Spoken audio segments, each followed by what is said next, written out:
WTO is beyond tariffs. I have a very favorite term I use called BT. What do I mean by that? So everybody is focused on tariffs. But the agreements at the WTO that assure the predictability and stability of trade beyond the issue of tariffs. I'll just mention a couple just to share with you. One is called the Customs Valuation Agreement, and you know it, Michael, which the U.S. actually had been the one that insisted decades ago that it should be negotiated. Before your goods, tariffs are applied on your goods, they have to be valued somehow, right? So the private sector trades. It's not government bureaucrats or people like us who trade. Private sector trades, they land their goods. If you don't know how your goods will be valued before tariffs are applied, what happens? It's chaotic, because you don't even know if you're going to make any profits off of what you're selling, etc.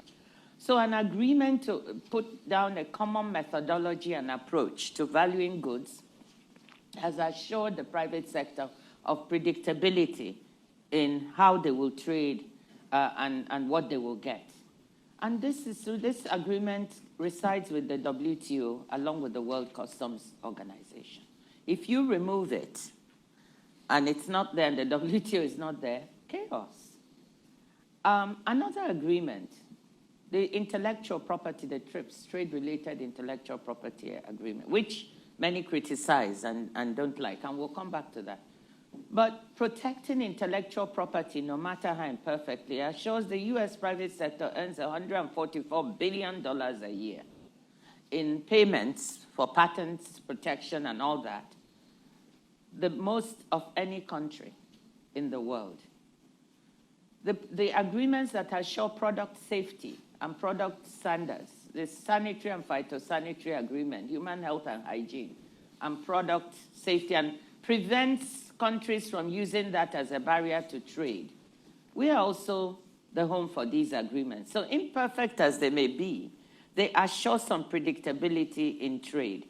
So when you say what you said, which I will not repeat, because it's so not there, I just don't see it. You know, I just don't see it. And I think that the U.S. appreciates these agreements. Everyone does. And, you know, that's that. Second,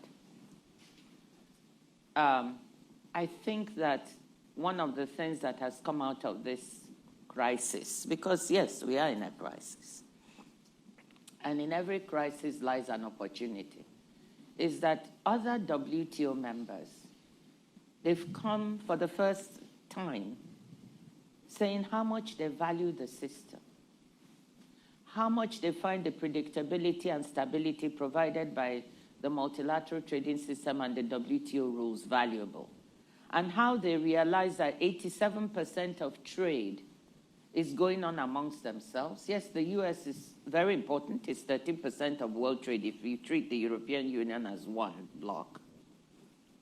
But 87% is going on, and they've suddenly realized we want to shore this up. We want to protect the rules-based system. And this is a silver lining coming. So that's where we are. I want to get to that issue perhaps at the end when we think about where this whole thing is going. But first, you're here this week. It's the IMF World Bank meetings. You've been coming for years as a former finance minister. We were just joking in the green room that finance ministers are quickly having to retool themselves as trade ministers and learn all about tariffs. But tell us your perspective on, for a long while, trade was driving global growth. Mm-hmm. Growth will be at the top of the agenda, I assume, this week for the IMF World Bank. It was driving global growth. And then it sort of flattened out as China and Eastern Europe became integrated. Now, is it going to be a drag on global growth going forward? And how concerned are you about what that means, particularly for developing countries and the progress that's been made on poverty alleviation? Yeah, I think, you know, we do have a coherence mandate with the fund and the bank, and they will tell you that trade is a strong driver of global growth. And as you said, at one point it was growing it's about twice as fast as global growth, and then it was a one-to-one and kind of flattened out.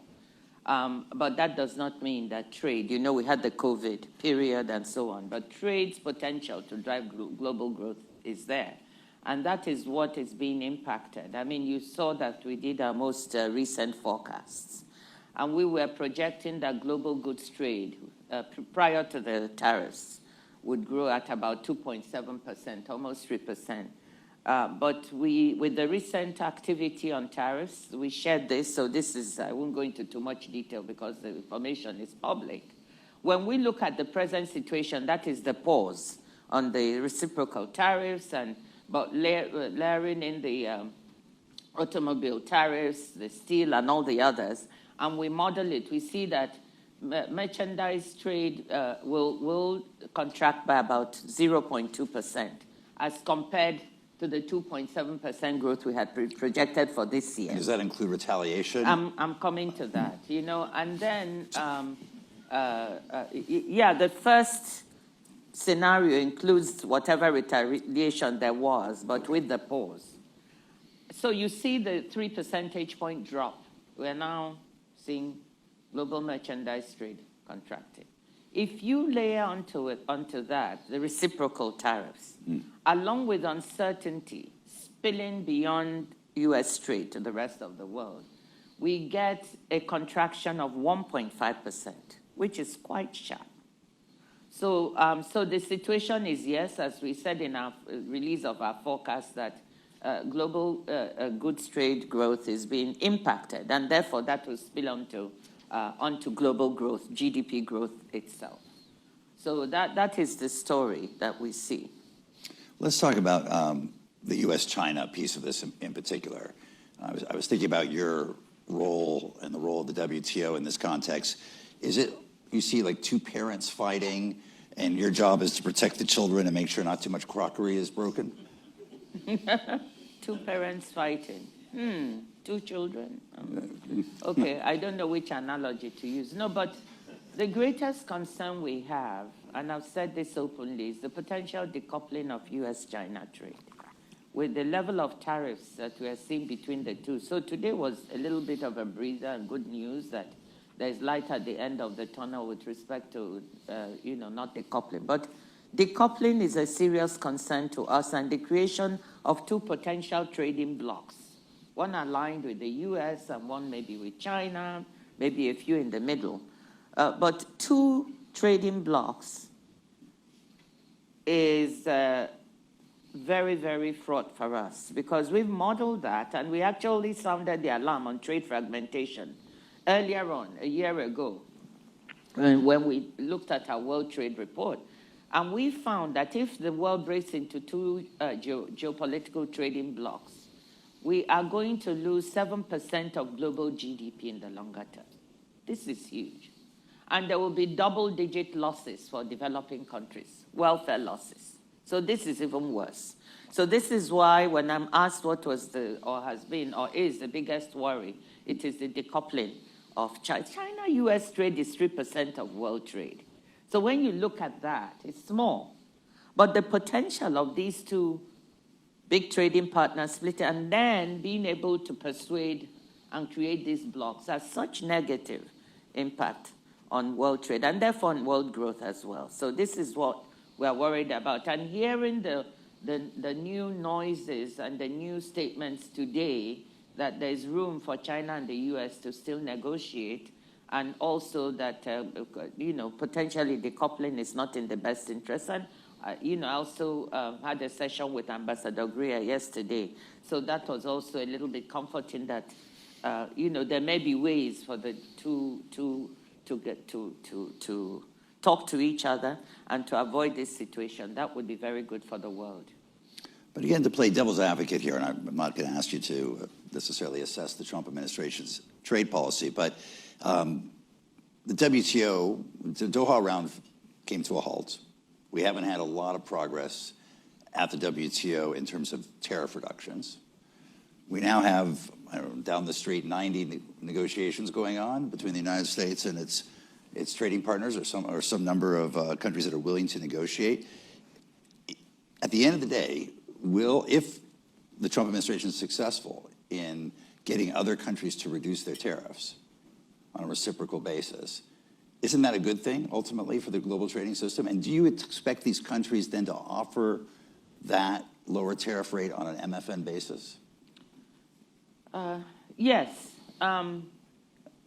So this will lead me to say, you know, we have Article 28 at the WTO, the GATT, that allows members, if they want to renegotiate their tariffs, to be able to do that in some ways and to amend their schedules.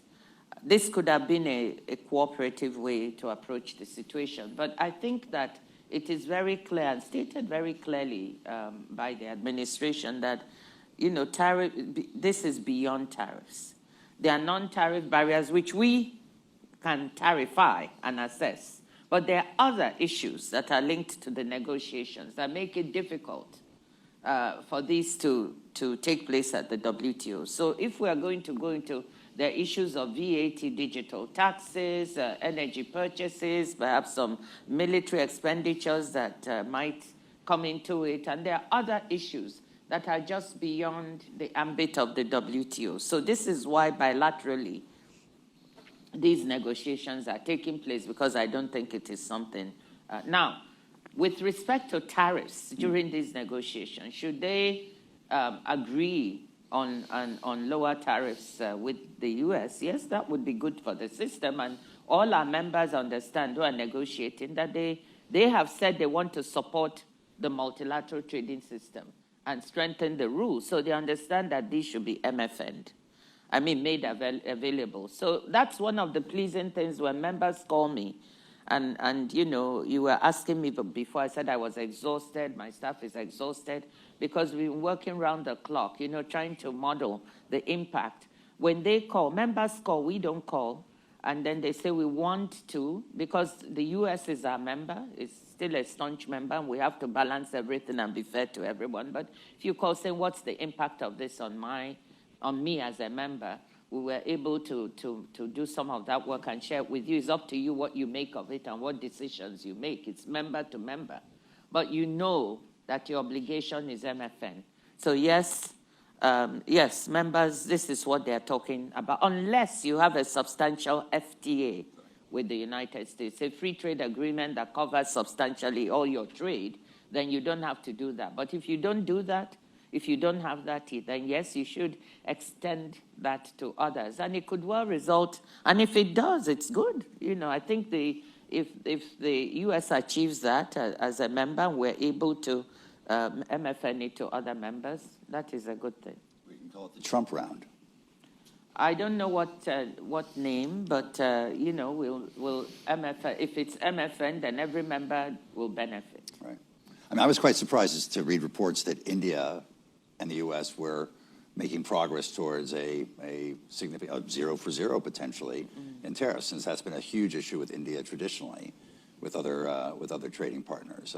Well, one of the things we discussed with the U.S. and I think a very productive discussion is, where do the unilateral objectives they have and the multilateral objectives we have and they have as WTO members that are still members cross? And where can one support the other and work with it? And we're looking at that intersection. And we've seen that there are quite a few places where they intersect, including what you said. And so in every crisis, there's an opportunity. And so we should seize all these opportunities that come from the intersection that we'll see between multilateral objectives and unilateral objectives. When you look, you've been a pretty outspoken proponent of WTO reform before you were there and since you've been there. When you look back at the Uruguay round, establishing the WTO, what issues do you feel were not sufficiently addressed in retrospect? We can't put ourselves in the shoes of those who were there at the time, but in retrospect, particularly anticipating the China being integrated into the WTO, what issues should have been dealt with in greater depth than are there now? Well, that is a strong leading question. Sometimes I joke that I don't know, at the creation of the WTO, so many things were left undone. And I think it was because at that time a small group of creators came together and they knew each other, and you know, it was all very nice and friendly. And the anticipation that you'd have hundreds of other members joining later with different configurations wasn't there. And so, you know, several of the agreements that were made before China joined. And of course, you don't blame anyone. I think there was the anticipation that the Chinese economy would change to a fully market economy. But China joined in 2001, for example, and the subsidies ACM agreement was by 1995 in place, so it was before China joined. So my question is, seeing these years, if you saw that, okay, there were issues and it was not evolving, the renegotiation of this agreement is one of the reform, and I don't like the word reform anymore. I want us to reposition the WTO. Not reform is a word that is overused now. But it is one of the things you need to do because I feel it's not fit for purpose. So you need to renegotiate it to take account of what you're actually dealing with, even on things like green subsidies that were not foreseen, you know, the China's approach and so on. So yes, I think that the WTO agreements and the WTO itself was allowed to become static. And I do agree with the administration now that when they say that there needs to be dynamism in the system, I share that. Some of the criticisms they make, I agree with, because I've said the same. We need to get more results. We need to redynamize the system. We don't need to have things cast in cement that may not be relevant to 21st century issues anymore. So yes, that should have been foreseen then. How do you redynamize? And I know there are some agreements that have clause to relook at them, but that has never really been done on some of them. So that's one loophole. I think another is that I was quite fascinated when I joined the WTO to find that this is an organization in which members can describe themselves whichever way they want. Mm-hmm. In terms of whether you're a developed country or developing. So I was saying, how can this be? Because we have well-defined, criteria for what is a low middle-income country, upper middle-income country, high-income, whatever. But at the WTO, if you join and you want to say you're developing, that's fine. Even if your per capita income clearly places you as an upper middle-income or high-income country. If you want to say you're developed, that's fine. How did that happen? Of course, then that becomes an issue because calling yourself developing at the WTO confers on you certain benefits. So it's not so much the label. I don't have any problem. It's the benefits conferred, sure, which is special and differential treatment. In layman's terms, you can have, you may be carved out of implementing some of the disciplines in the agreements because you're a developing country. You may have longer to implement, et cetera, et cetera. You know, so that becomes a problem. So when you did not have strict criteria and you now have an issue where, for instance, China is a developing country, and I don't think anyone should have an issue with their calling themselves a developing country. But the issue is access to the special and differential treatment. Just say you won't have access to it, because I think that's intended for really poor countries like Mali, Burkina Faso, Lesotho, and so on and so forth. So that's another loophole, just to name two that was created at the time or not done. Our consensus system of decision-making, which we treasure very much and I'm very proud of, because it means the smallest country has smallest member, has the same voice as the largest.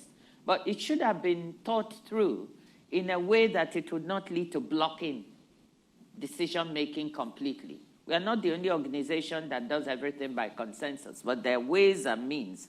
And the voting was added to, but never used for reasons you can imagine.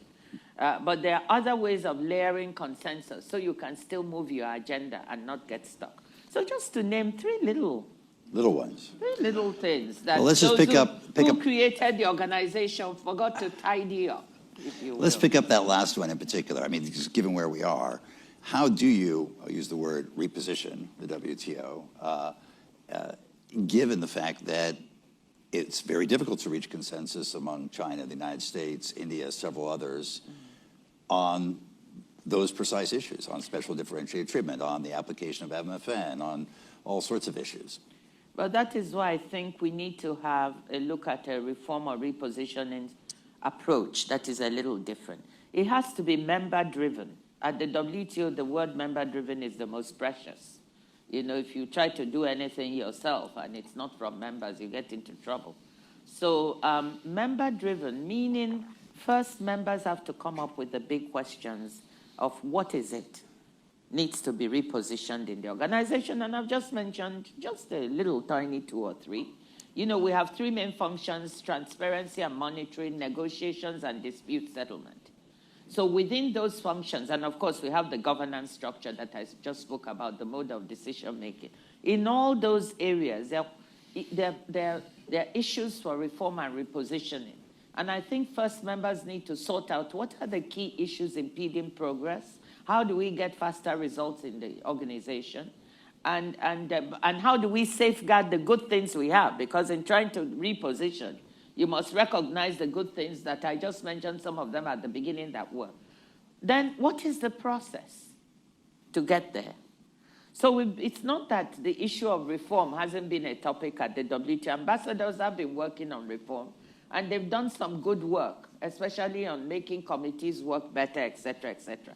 But now we have these big issues where, as you said, I think if left at the level of ambassadors, we'll get stuck. So you have to think of a process, a mechanism that ministers can create that will enable good advice and good recommendations to come forward, which if they create it, they should be able to look at those, adopt and implement.